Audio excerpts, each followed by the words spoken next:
Las creepypastas son geniales, pero ¿alguien tiene alguna buena historia real inquietante?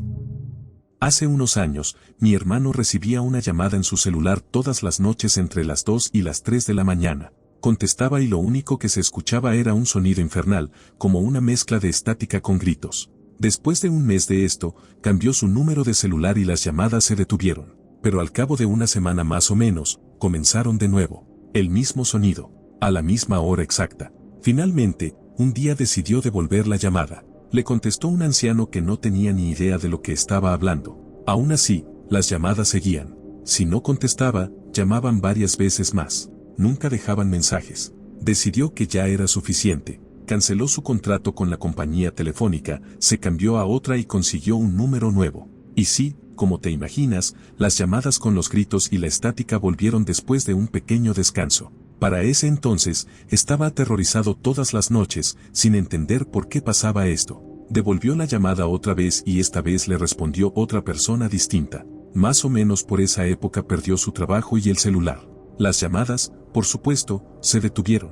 El teléfono ya estaba desconectado. Hasta que un día mi mamá me pidió que escuchara un mensaje extraño que recibió en el teléfono fijo de la casa. Era el mismo sonido de estática con gritos. Se lo mostramos a mi hermano y se puso muy mal. Volvió a marcar el número y esta vez decía que el número estaba desconectado. Nunca más volvimos a saber nada de eso. Esto le pasó a una amiga mía hace aproximadamente un año. La llamaremos Minji. Tiene 20 y tantos años y trabaja como tutora de inglés en Corea del Sur. Una noche, hace algunos años, estaba dando clases a un chico de secundaria. Se quedaron hasta tarde y los autobuses dejaron de circular, así que él, que vivía lejos, le pidió dormir en el suelo para tomar el primer bus a la mañana. A ella no le gustaba la idea de invitar a un adolescente a pasar la noche, pero terminó cediendo. Volvió a su departamento de una sola habitación, se acostó en la cama y él se acomodó en el suelo con una manta. Unas horas después, alrededor de las 2 de la mañana, el chico la despertó diciendo que tenía mucha hambre y quería salir a comer. Ella le dijo que preparara ramen en la cocina, pero insistió con ir a un lugar abierto las 24 horas a pocas cuadras. Tras varios minutos de presión, salió con él y, ya en la calle, le confesó: no tengo hambre, me desperté y miré debajo de tu cama. Hay un hombre durmiendo ahí. Llamaron a la policía y descubrieron que un hombre sin hogar llevaba más de 2 meses viviendo escondido bajo la cama. El chico lo vio solo porque estaba en el suelo y tenía una vista directa. Lo arrestaron y, por suerte, no pasó nada más, pero es lo más escalofriante que le ha ocurrido a alguien que conozco. Cuando estaba en 8º grado fui a una excursión escolar llamada el Louisiana Tour. Básicamente recorríamos lugares importantes en el sur de Luisiana. Uno de los sitios que visitamos fue Myrtle's Plantation, considerada uno de los lugares más embrujados del país. Hay todo tipo de historias sobre ese lugar, pero en un momento estábamos en una habitación con un grupo grande y la guía estaba hablando de algo que no recuerdo. Mientras estaba ahí empecé a escuchar lo que parecía ser alguien tocando una tecla de piano.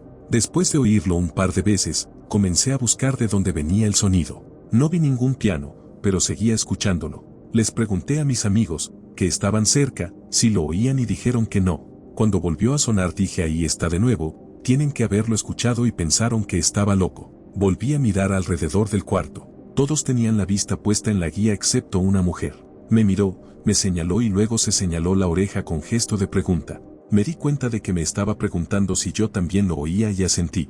En ese momento la guía empezó a contar la historia de un soldado que había muerto allí, que tocaba el piano y que varios huéspedes habían reportado escucharlo tocar por la noche. Honestamente no supe qué pensar. Creo que aún no lo sé. Hablé con la mujer cuando salíamos de la habitación y ella había oído exactamente lo mismo que yo, pero su esposo y su hijo no lo habían escuchado.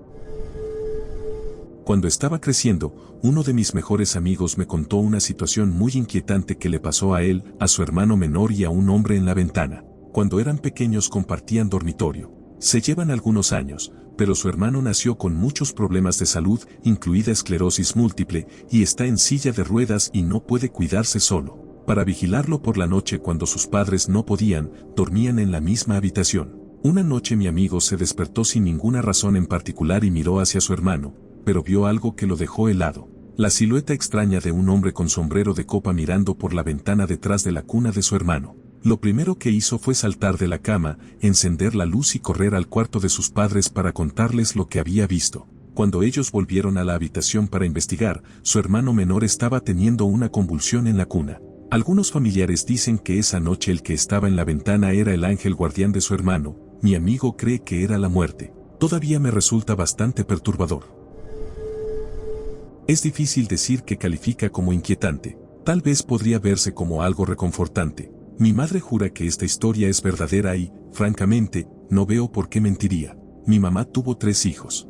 Estoy yo, el más joven, y mi hermano mayor, pero antes de que naciéramos estuvo Jonathan.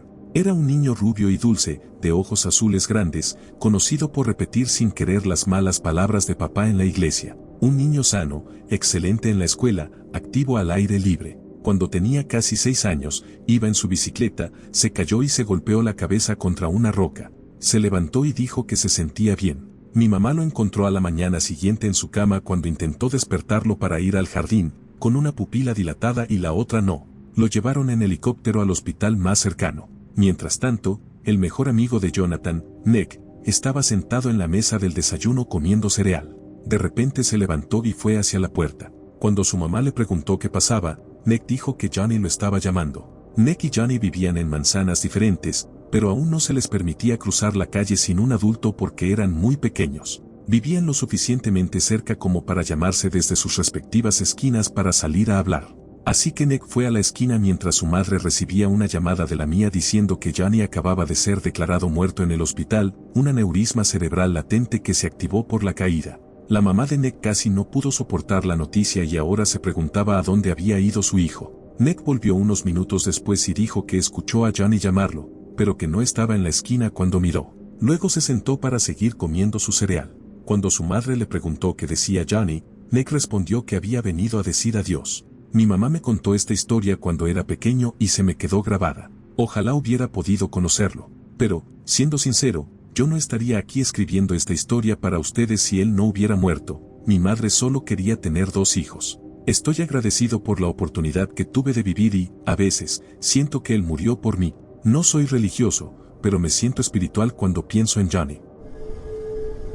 Una cosa rara que le pasó a mi hermana hace un par de años. Contexto, ella y su, ahora, esposo estaban cuidando la casa del tío de mi cuñado. El tío es mayor y está empezando a perder la lucidez. Alquila un departamento en el sótano y una señora amable vive abajo, limpia la casa cuando está allí, pero quería que mi cuñado fuera a revisar las cosas y a darle de comer al gato viejo de vez en cuando. El primer día que van a cuidar la casa entran pero no encuentran al gato para asegurarse de que esté bien. Mi hermana tiene gatos y sabe que se esconden cuando están por morir, así que estaban preocupados y lo buscaban por todos lados, en todos los cuartos, debajo de las camas y en todo. Incluso preguntaron a la señora de abajo y ella tampoco lo había visto. Entonces mi hermana abre el armario del cuarto de invitados y revisa entre las cosas del piso, mueve un par de cosas y ve un par de pies en el suelo dentro del armario, con ropa bloqueando todo lo de arriba de los pies. Tienen las uñas pintadas y parecen humanos, pero ella asume que es una muñeca o algo así. Buscan en algunos lugares más y de repente el gato está en el medio de la sala como si nada. Cierran el cerrojo y se van. Mi hermana y su novio salen a cenar y al cine y ella no puede dejar de pensar en los pies y en lo reales que se veían.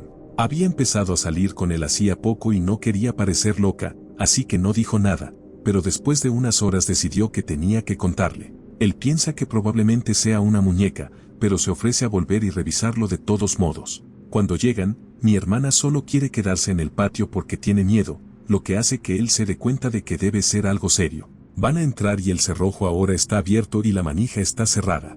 Él piensa que debe haber alguien adentro. Junto a la puerta hay una chimenea, así que cuando entra agarra el atizador y empieza a avanzar sigilosamente hacia el armario. Lo abre y ve el mismo par de pies con las uñas pintadas en el suelo. Los toca suavemente con el atizador y los dedos se encogen.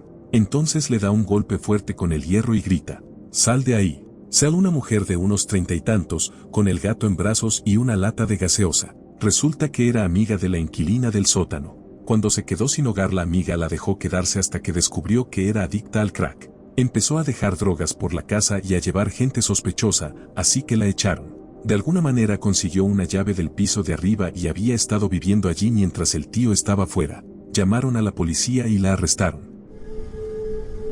Cuando era más joven mi familia era extremadamente pobre y vivíamos en una casa rodante muy vieja en un terreno de mi abuelo. Ese terreno estaba en un pueblito en medio de la nada en Texas y estaba cubierto de bosques. El pueblo en sí era el típico lugar rural donde el fútbol americano es rey y no hay nada que hacer los fines de semana más que emborracharse o drogarse. También era el tipo de pueblo, sumado a que eran principios de los 90, donde normalmente no había que preocuparse mucho por cerrar con llave o poner alarma.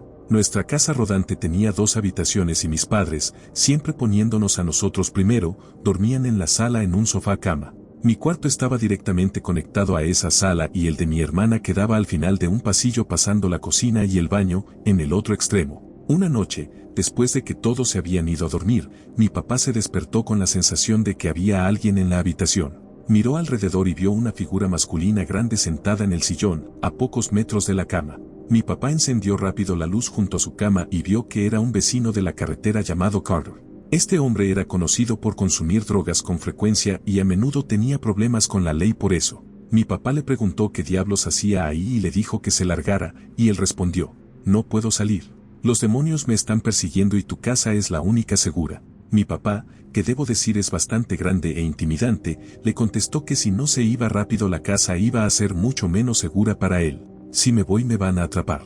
Me han estado persiguiendo toda la noche. Si me alcanzan estoy muerto. Mi papá le dijo que no había demonios, pero que si no salía de su casa el que iba a estar muerto era él. Por lo que me contaron, ya que yo estaba dormido en esa parte, mi mamá también lanzó unas cuantas amenazas y, aunque no es grande, era igual de aterradora. Creo que fue su enojo lo que por fin lo hizo salir corriendo. Mi papá se levantó, cerró la puerta con llave y miró por las persianas mientras Carter decidía que, como no podía escapar de los demonios, iba a robarse nuestra vieja Suburban a la que mi papá siempre le dejaba las llaves puestas. Estuvo manejando como 1 hora. Llamamos a la policía y tardaron más o menos eso en llegar porque la comisaría más cercana estaba a unos 20 o 30 minutos. Finalmente la devolvió, lo arrestaron y se lo llevaron a la cárcel. Lo declararon loco y terminó internado en un hospital psiquiátrico. Lo más escalofriante es que durante años después de eso recibíamos llamadas en las que solo se escuchaba música con letras como voy a matarte. Esas llamadas duraron años y nos siguieron de casa en casa aunque siempre teníamos números diferentes e incluso vivíamos en estados distintos. Siempre pensamos que era él mandándonos un mensaje. Las llamadas se detuvieron cuando yo tenía unos 12.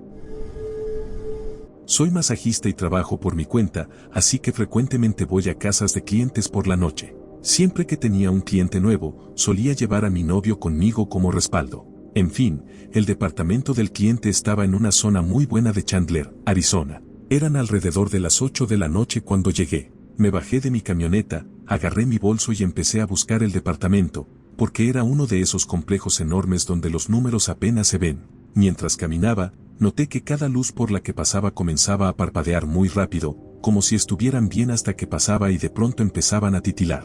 Sentía que alguien me observaba, pero lo dejé pasar y encontré el departamento lo más rápido que pude. La sesión duró 90 minutos, guardé todo y volví a mi camioneta, solo que no estaba en el lugar donde mi novio la había estacionado.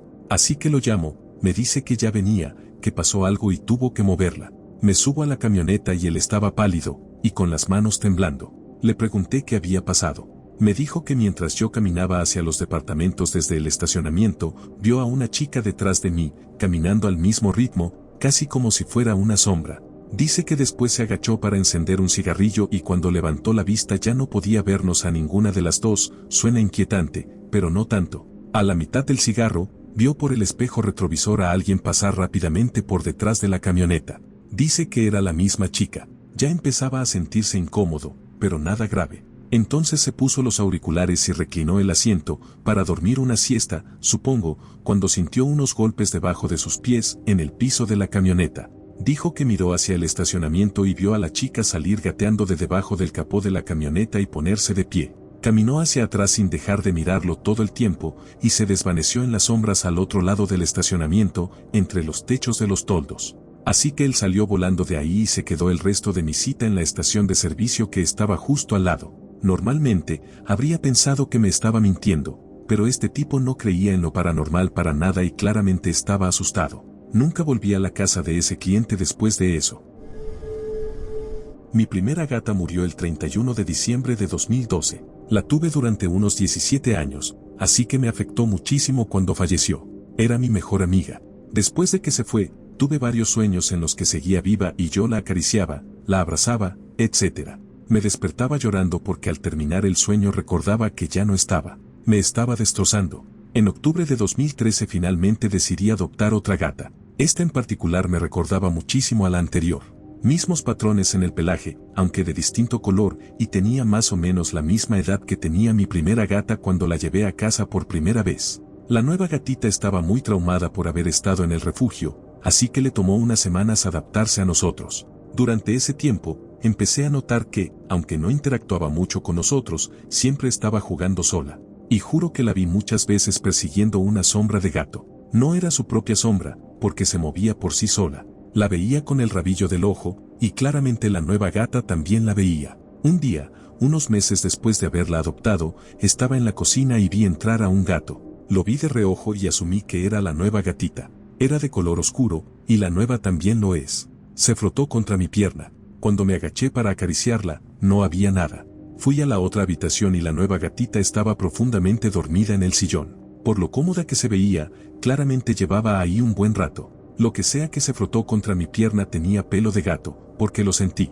Nunca me he sentido asustada por eso, pero cosas así han pasado muchas veces desde que tenemos a la nueva gata. También tengo otras historias si a alguien le interesa. Mi casa parece ser un lugar donde ocurren cosas extrañas. Tenía alrededor de 4 años cuando mis padres nos llevaron a Wisconsin a visitar a la familia de mi abuela. Nos quedamos en un hotel, no recuerdo el nombre, pero tenía una piscina increíble. Siempre me encantó nadar, así que pasé la mayor parte del viaje en la piscina, jugando con otra niña que conocí allí. No recuerdo cómo se veía, pero sí recuerdo que tenía una amiga en la piscina con quien jugaba y conversaba, lo cual era genial porque mi hermanito era muy pequeño para nadar y no había otros niños en la familia que estábamos visitando. Había olvidado un poco ese hotel y la piscina hasta años después. Mi abuela me llamó aparte en su casa y me preguntó si recordaba ese viaje. Le dije que sí, más o menos, que era bastante chica pero recordaba el viaje en auto y la piscina. Me dijo que había pasado todo el tiempo en la piscina hablando con una amiga imaginaria, riendo y jugando como si realmente hubiera alguien conmigo. Eso no suena tan raro. Muchos niños pequeños tienen amigos imaginarios. Eso pensó ella también. Pero al hacer el check-out del hotel, mi abuela le comentó a alguien del lugar cuánto me había gustado la piscina,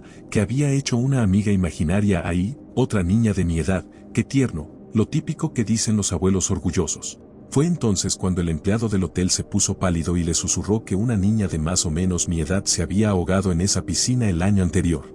Por lo que sé, nunca se lo contó a mis padres, pero ese día me llamó aparte y me contó la historia. Me quedé en shock, porque yo sí recuerdo haber hecho una amiga en la piscina del hotel. No me ha pasado nada demasiado aterrador, así que probablemente esto no sea tan bueno como la mayoría de las cosas que se cuentan aquí. En fin, fue hace bastante tiempo, cuando tenía unos 13 o 14 años. Vivía en uno de esos pequeños parques de casas móviles que no están en ruinas, pero tampoco son de gran calidad. Era un vecindario algo sospechoso, y pasaban cosas extrañas. Una vez hubo gritos constantes que venían de una casa en diagonal a la nuestra, y mi papá nos mandó a dormir a mis 2 hermanos y a mí, así que no supe qué pasó exactamente. En otras 2 ocasiones hubo tiroteos en casas, y una mujer que vivía frente a nosotros, que mis padres y yo sospechábamos que consumía metanfetamina, casi fue desvivida por su novio. Sabiendo todo esto, por lo general manteníamos las puertas cerradas con llave, incluso poníamos una barra metálica para bloquear la puerta corrediza de vidrio. Antes de que ocurriera el incidente más intenso, ya había sido víctima de varios casos de golpes en la ventana. Solían pasar en la madrugada, cuando estaba despierto jugando videojuegos. La primera vez, una luz se proyectó en mi ventana, probablemente una linterna, antes de los golpes. No me preocupé tanto, ya que mi ventana estaba a casi 2 metros del suelo. La tercera vez, incluso llegué a devolver el golpe. Estos 3 casos ocurrieron en el transcurso de un mes y se detuvieron después de que golpeé de vuelta. Unos meses después, estábamos solos en casa mi mamá, mis 2 hermanas, de 7 y 2 años, y yo, porque mi papá trabajaba en el turno nocturno de Walmart en ese entonces. Era pleno verano, así que había hecho mucho calor ese día, y naturalmente teníamos la puerta trasera abierta con solo el mosquitero cerrado para que entrara una brisa. Se nos olvidó cerrarla, y estábamos sentados en el sofá terminando de ver una película. Cabe aclarar que lo único que separa la sala de estar de la puerta trasera es una pequeña pared a medio construir que sirve más como soporte del techo que como pared real. Justo al terminar la película, escuchamos un golpe seco en la puerta trasera, como si alguien le hubiera lanzado una piedra. Podríamos haber pensado que eran niños jugando, como pensé con los golpes en la ventana, pero en nuestro vecindario había un toque de queda a las 10 y ya eran más de las 11. Todos nos quedamos en silencio, y mi mamá apaga la película para ver si se repite el sonido, y sí, vuelve a sonar. Ahí nos damos cuenta de que la puerta trasera está abierta y que el mosquitero no tiene cerradura, así que cualquiera podría entrar fácilmente. Ya estábamos algo asustados, y sabíamos que teníamos que cerrar la puerta. Yo probablemente era la más fuerte o valiente de la casa, todas éramos mujeres, así que mi mamá me dice que corra a cerrar la puerta. Me levanto y ellas me siguen mientras voy a buscar la barra metálica que usamos para trabar la puerta, que estaba al lado del lavarropas. Nos paramos todas en la cocina mirando hacia la puerta trasera, tratando de ver si había alguien, pero las luces del interior reflejaban tanto que no podíamos ver nada. Empiezo a reunir el valor para acercarme a la puerta, justo cuando escucho crujidos, como si alguien subiera las escaleras que llevan a la pequeña terraza de madera que da a la puerta trasera. Mi mamá y mis hermanas corren a la habitación que comparten mis hermanas, ubicada al fondo de la casa, dejándome sola a unos 2 metros de la puerta. Decido que es ahora o nunca, corro hacia la puerta, la cierro y la trabo, y voy a cerrar las cortinas. Al alcanzar un lado de las cortinas, apenas logro distinguir la silueta de una persona a menos de 1 metro de la puerta. Casi me da un infarto y corro a unirme al resto de la familia. Pasamos más o menos media hora mirando por la ventana del cuarto de mis hermanas, que da en la misma dirección que la puerta trasera, tratando de ver si se veía algo. No vimos nada, y justo estábamos por salir de la habitación cuando escuchamos golpes enormes contra el vidrio de la puerta, como si alguien se lanzara contra ella. Esto duró unos 15 minutos, empezando y deteniéndose, y mi mamá estaba considerando correr a su habitación, que está del otro lado de la casa, para agarrar su teléfono y llamar a la policía. Los golpes se detienen por unos minutos, así que decide quedarse con nosotras. De más está decir que no dormimos nada esa noche. A la mañana siguiente salimos a revisar y vimos marcas de cortes en la madera, como hechas con rabia con un cuchillo. Reportamos el incidente a la asociación de propietarios y a la policía, pero nunca supimos quién fue.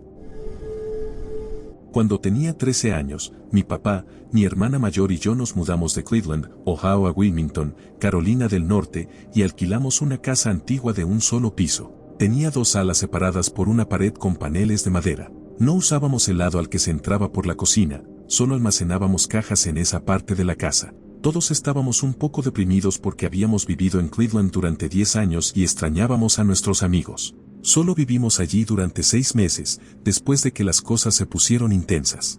Fue el único lugar del que mi papá rompió el contrato de alquiler. Al principio parecía algo inocente. Mi papá trabajaba muchas horas, así que mi hermana y yo estábamos solas en casa y veíamos mucho Johnny Bravo y las chicas superpoderosas. Una noche escuchamos un sonido largo de rasguños y ella puso el televisor en silencio. Venía de la pared detrás del televisor. Del otro lado estaba la sala que no usábamos. Fuimos a revisar, pero no había nada. Al día siguiente se lo contamos a mi papá y puso trampas para ratones, pero nunca atraparon nada, aunque el sonido de los rasguños seguía. Empecé a dormir en su cama la mayoría de las noches después de eso. Una noche escuchamos golpes en la cocina, pero teníamos demasiado miedo para mirar. A la mañana siguiente salimos y mi papá estaba preparando el desayuno. Nos preguntó por qué habíamos abierto todas las alacenas y dijo que si teníamos ratones, se meterían en la comida. Nosotras no lo hicimos, pero tampoco le contamos sobre los ruidos. Una mañana, en el desayuno, mi papá me preguntó si recordaba algo de la noche anterior. Le dije que no, y me contó lo que pasó. Se despertó y yo estaba parada al pie de su cama, mirándolo fijamente. Se asustó y dijo mi nombre. No respondí, y me dijo que fuera a dormir, pero yo solo me quedé ahí. Luego caminé hacia su ventana y me quedé mirando hacia afuera. Me preguntó qué estaba haciendo y le dije, el llanto de ella no me deja dormir.